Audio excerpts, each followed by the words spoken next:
Topic হচ্ছে database constraints. Database constraints কাকে বলা হয় এবং ডেটাবেস কনস্ট্রেন্টস কত প্রকারের এবং প্রত্যেক প্রকার সম্পর্কে আমরা যাবতীয় ব্যাপার সম্পর্কে আজকে জানব। তো ডেটাবেস এর কনস্ট্রেন্টস বলতে কী বুঝি, ডেফিনেশনটা একবার দেখে নেওয়া যাক কী বলছে। ডেটাবেস পরিকল্পনাতে তথ্য সংক্রান্ত এবং নির্ভরশীলতা সংক্রান্ত কিছু বাধা থাকে, তাই এইগুলিকে আদর্শকরণ, যেটাকে ইংরেজিতে বলা হচ্ছে নর্মালাইজেশন করে ডেটাবেস ডিজাইন করা হয়। আদর্শকরণ করে ডেটাবেস ডিজাইন মানে নর্মালাইজ করে ডেটাবেস তৈরি করা হয়। কনস্ট্রেন্টস ব্যবহার করা হয় ডেটায়ের ভ্যালিডিটি চেক করার জন্য। এই হলো তো ডেফিনেশন।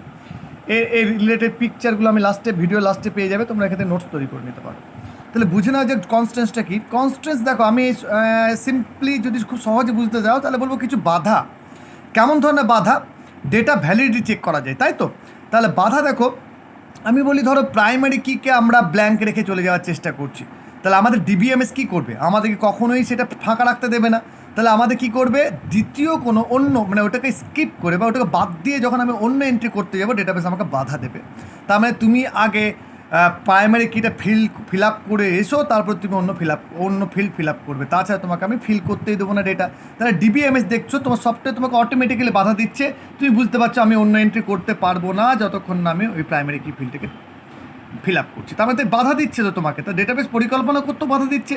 এবং নির্ভরশীলতা, ডিপেন্ডেন্সি, দেখো ডিপেন্ডেন্সি, ফাংশনাল ডিপেন্ডেন্সি, নর্মালাইজেশন, এগুলো computer science related question. Computer science আছে, কম্পিউটার অ্যাপ্লিকেশনে নেই এগুলো। মানে নর্মালাইজেশন কম্পিউটার সায়েন্সে নেই, কম্পিউটার অ্যাপ্লিকেশনে নেই। তো কম্পিউটার সায়েন্সের ছেলেরা পরে নর্মালাইজেশনের ভিডিও দেখে নেবে। আর নির্ভরশীলতা, ডিপেন্ডেন্সি, এটাও কিন্তু কম্পিউটার সায়েন্সের ব্যাপার। ফাংশনাল ডিপেন্ডেন্সি এটাও আমি পরে ভিডিও করব, তখন দেখে নিও। যাই হোক, নির্ভরশীলতা বলতে একটা কলম যদি আরও দুটো কলমের উপর নির্ভরশীল হয়, যেমন দেখো আমি বলছি যে রেজিস্ট্রেশন নাম্বারের উপর নির্ভরশীল হতে পারে নাম, ক্লাস, রোল নাম্বার, কারণ তারা তো নন কে অ্যাট্রিবিউট, তাদের নির্ভরশীলতা থাকছে কার উপর? রেজিস্ট্রেশন নাম্বারের উপর। তো এই ধরনের জিনিসগুলো নির্ভরশীলতা বলা হয়। তো এই যে আমি তোমাদের বললাম যে প্রাইমারি কি ফিল্ড, তেমন একটা এক্সাম্পল ধরো তুমি নাম ফিল্ডের মধ্যে নেম ফিল্ডের টেক্সট যেটা অ্যালাউ করে রেখেছো, আর তুমি অ্যালাউ করে রেখেছো দশটা বেশি ডেটা হবে না, 10টা বেশি ক্যারেক্টার হবে না, কিন্তু কোনো একজন ইউজার কী করছে, ওখানে নাম্বার ডেটা দেওয়ার চেষ্টা করছে, বা ও চাইছে যে 10টা ক্যারেক্টার বেশি আমি পুট করবো, কিন্তু তোমার ডিবিএমএস, তোমার সফটওয়্যার সেটা পারমিট করছে না, বলছে না এটা করা যাবে না, তুমি যা সেট করে রেখেছো সেটাই তোমাকে করতে হবে। তার মানে কি? তোমাকে ডেটা এন্ট্রি থেকে বাধা দিচ্ছে। তাহলে তুমি অবৈধ ডেটা যখন এন্টার করতে চাইছো কোনো কলমের মধ্যে বা কোনো ফিল্ডের মধ্যে, তখনই কিন্তু তোমাকে আটকে দিচ্ছে তোমার সফটওয়্যার। এই যে আটকে দেওয়া, এই যে ডেটা, অবৈধ ডেটা এন্ট্রি থেকে তোমাকে বাধা দেওয়া, এটা কিন্তু অটোমেটিক্যালি স্বয়ংক্রিয়ভাবে মেশিন করে থাকে, তাকেই বলা হয় কনস্ট্রেন্টস। আশা করি বুঝতে পেরেছো, কনস্ট্রেন্টস বাধা, যাতে তুমি অবৈধ ডেটা পুট করতে না পারো। তাই এখানে বলছে যে কনস্ট্রেন্টস ব্যবহার করা হয় ডেটায়ের ভ্যালিডিটি চেক করার জন্য, যে ভ্যালিড ডেটা না ইনভ্যালিড ডেটা। ক্লিয়ার হয়েছে ব্যাপারটা? এবার এর বিভিন্ন ধরন আছে, ধরনগুলো বুঝে না একটু। এন্টিটি ইন্টিগ্রিটি কনস্ট্রেন্টস, বা এটা প্রাইমারি কি কনস্ট্রেন্টস বলা হয়। আমি তোমার আগে একটা এক্সাম্পল দিয়ে এসেছি আগে, তারপর দেখে নাও যে কোনো টাপল এর প্রাইমারি কি এর মান নাল হতে পারে না। আমি যখন প্রাইমারি কি ভিডিও করেছি তখন তোমরা দেখে দিয়েছো এর বৈশিষ্ট্য সেটা প্রাইমারি কি কখনো ফাঁকা রাখা যায় না। তুমি অন্যান্য ফিল্ডকে ফাঁকা রাখতে পারবে, যে কোনো ক্যান্ডিডেট কিকে ফাঁকা রাখা যেতে পারে, কিন্তু সেটা যখন প্রাইমারি কি হয়ে যাবে তখন কিন্তু তুমি তাকে ফাঁকা রাখতে পারবে না, তোমাকে অবশ্যই তাতে ভ্যালু পুট করতে হবে। প্রাইমারি কি নাল হলে ব্যবহারকারীর টাপলের রেকর্ডগুলিকে পৃথকভাবে শনাক্ত করতে পারবে না। সত্যিই তো তাই। ধরো কোনো স্টুডেন্টের তুমি রেজিস্ট্রেশন নাম্বার দিলে না, তাহলে আমি সেই স্টুডেন্টটাকে খুঁজবো কীভাবে? নাম দিয়ে তো খুঁজতে পারবো না। তাহলে তাই বলছি এটা পারবে না, খুঁজতে পারবে না। তাই এই ধরনের কনস্ট্রেন্টসের কাজ হলো ইউজারকে প্রাইমারি কি ফিল্ড এ ডেটা প্রদান করতে বাধ্য করা। যে তোমাকে তোমাকে রেজিস্ট্রেশন নাম্বার দিতেই হবে। তাছাড়া তোমরা অনেক সময় ফর্ম ফিল আপ করতে গিয়ে দেখেছো যে অনেকগুলো রেড স্টার থাকে, এগুলো ম্যান্ডেটারি ফিল্ড হয়ে থাকে। তার মানে কি? তোমাকে ওর মধ্যে ডেটা পুট করতেই হবে, যাতে ভবিষ্যতে এইগুলো কম্পোজিট হয়ে তোমার ডেটাটাকে খুঁজে বের করা যায়।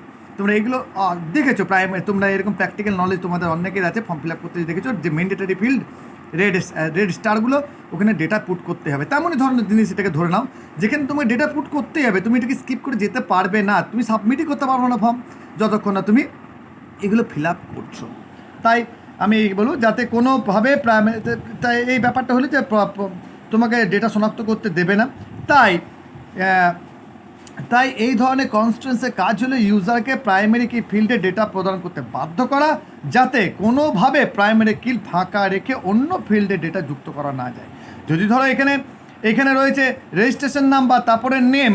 তো তুমি রেজিস্ট্রেশন নাম্বারটি স্টুডেন্টের জানো না, সেটাকে ফাঁকা রেখে তুমি পরেরটাতে ফিল আপ করতে চাইছো, নাম পুট করতে চাইছো, তোমাকে কিন্তু ডিবিএমএস বাধা দেবে। এই কনস্ট্রেন্স তোমাকে বাধা দেবে, প্রাইমারি কি কনস্ট্রেন্স বাধা দেবে, তোমাকে মেসেজ দেবে স্ক্রিনের মধ্যে যে তুমি কখনোই প্রাইমারি কি ফিল্ডকে ব্ল্যাঙ্ক রাখতে পারো না। এই ব্যাপারটা তোমরা জেনে গেলেই ব্যাস, এই তোমরা জেনে গেলে ব্যাপারটা, এর বাইরে কিছু জানতে হবে না। নেক্সট বলছি ডোমেন কনস্ট্রেন্স।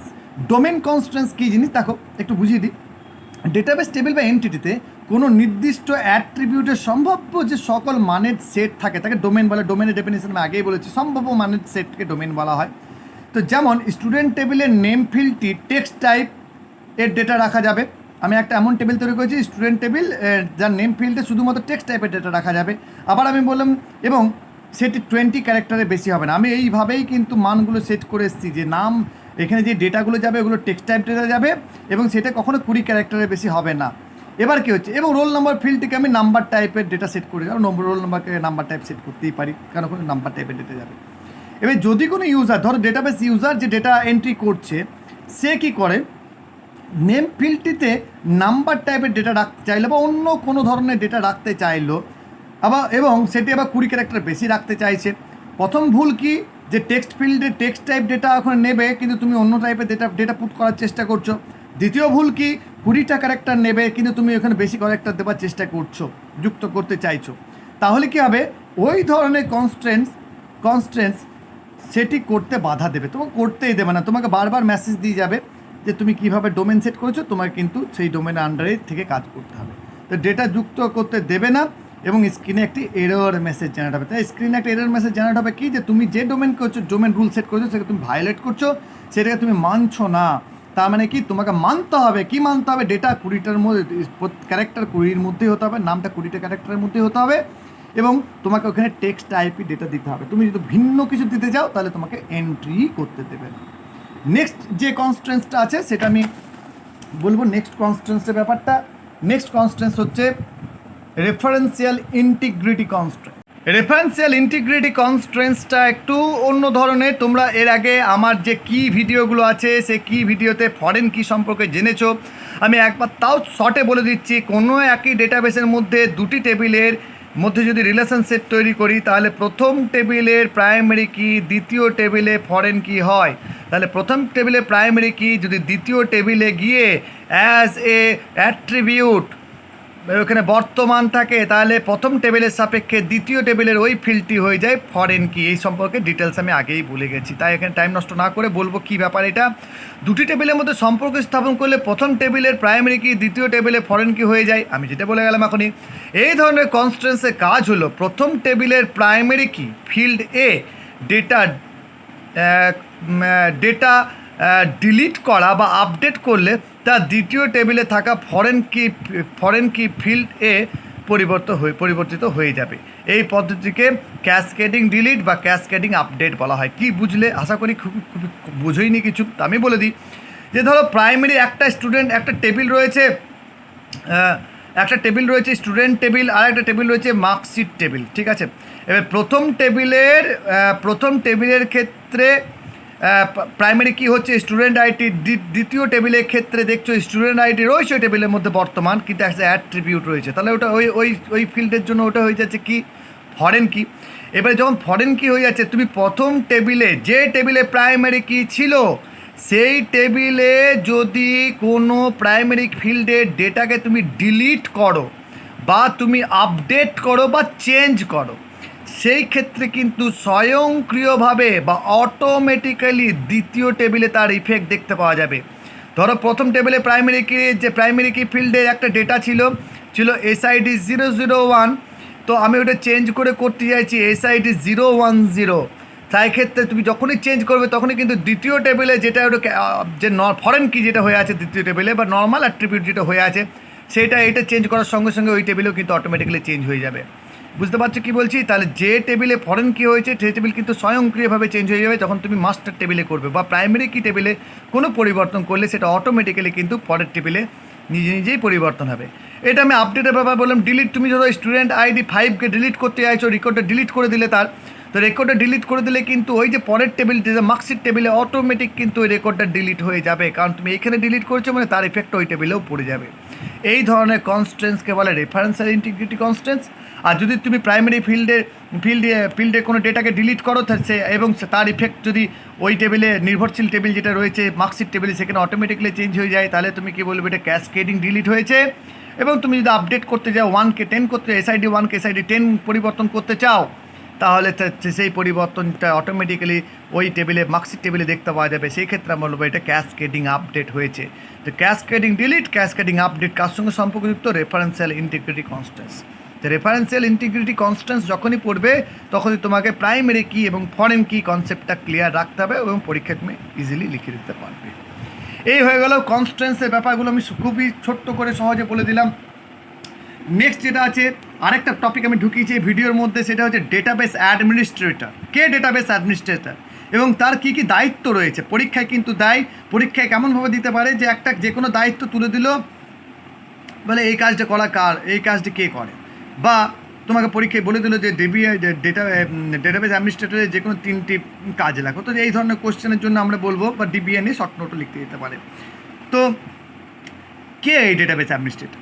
ডেটাবেস সিস্টেমের অন্তর্গত ডেটা এবং তার সাথে ব্যবহৃত প্রোগ্রামগুলিকে যে ব্যক্তি কেন্দ্রীয়ভাবে নিয়ন্ত্রণ করে তাকে ডেটাবেস অ্যাডমিনিস্ট্রেটর বলে। মানে ডেটাবেস সিস্টেমের অন্তর্গত যে ডেটাগুলো ডেটাগুলো ইনপুট করা হচ্ছে এবং তার সাথে ব্যবহৃত প্রোগ্রামগুলো যে ব্যক্তি মানে অ্যাকচুয়ালি ওভারঅল ডেটাবেসটাকে কন্ট্রোল করছে তাকে আমরা ডেটাবেস অ্যাডমিনিস্ট্রেটর বলবো।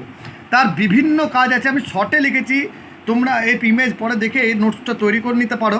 কি আছে DBA এর কী কী কাজ আছে দেখো। DBA এর কাজ আছে স্কিমা তৈরি করা। স্কিমা বলেছিলাম আমি কি, ডেটাবেসের একটা নকশা। তাই এই স্কিমাটা তৈরি করে কে? DBA।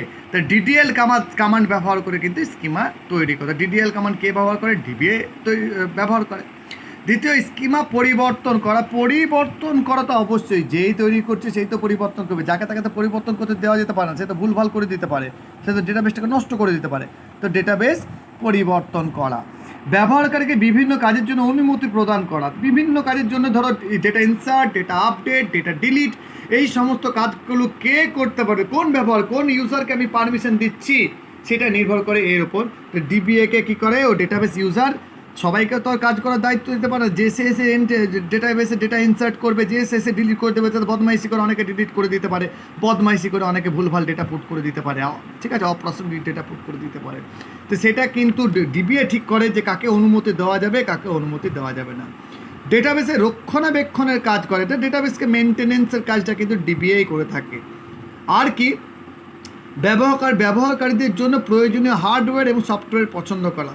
ইউজাররা কোন ধরনের হার্ডওয়্যার ব্যবহার করে ডেটাবেসে কাজ করবে বা কোন ধরনের সফটওয়্যার উপরে ওরা কাজ করবে সেটা কিন্তু পছন্দ করে দেয় কে? DBA পছন্দ করে দেয়। আর কি বলবো আমরা বলবো যে ডেটাবেসে ডেটার নিরাপত্তা ব্যবস্থা করা ও বৈধতা রক্ষা করা কিন্তু DBA এর কাজ। DBA কী করে? ডেটাবেসে সিকিউরিটি প্রোভাইড করে, কোনোভাবে যাতে ডেটা লস্ট না হয়ে যায়, যদি লস্ট হয়েও যায় সেটাকে কীভাবে রিকভার করা যাবে বা ডেটা যাতে চুরি না হয়, তার পুরো দায়িত্বটা DBA এর ওপর থাকে। এবং বৈধতা রক্ষা করা, আমি তো আগে বলেছিলাম কনস্ট্যান্স সেট করা, তার মানে তো কনস্ট্যান্সগুলো সেট কিন্তু কে করে? DBA কনস্ট্যান্স সেট করে। এইমাত্র পড়িয়ে এলাম। আর কি, নিয়মিত ডেটার ব্যাকআপ নেওয়া এবং ডিস্কের প্রয়োজনীয় স্থান খালি করা। তো ডেটাবেসে যে ব্যাকআপ, ডেলি বেসিসে DBA এর ব্যাকআপ নেওয়া উচিত, কারণ কোনোভাবে যদি ডেটা লস্ট হয়ে যায় তাহলে কিন্তু ওখান থেকে ডেটা রিকভার করা যাবে। তো ডেটাবেসে ব্যাকআপ না কাজ DBA। তার সঙ্গে ডিস্কের প্রয়োজনীয় স্থান খালি করা, ডিস্ক যদি ভর্তি হয়ে যায় তাহলে অপ্রয়োজনীয় ডেটা সেখান থেকে রিমুভ করে ডিস্কটাকে স্পেস ফাঁকা রাখতে হবে যাতে পরবর্তী ক্ষেত্রে ডেটা এন্ট্রি করা যায়। তো এই যাবতীয়গুলো হচ্ছে DBA রেসপন্সিবিলিটি বা DBA এর কাজ। এর পিকচার পরে দেওয়া থাকছে, তোমরা নোটসগুলো তৈরি করে নিতে পারো।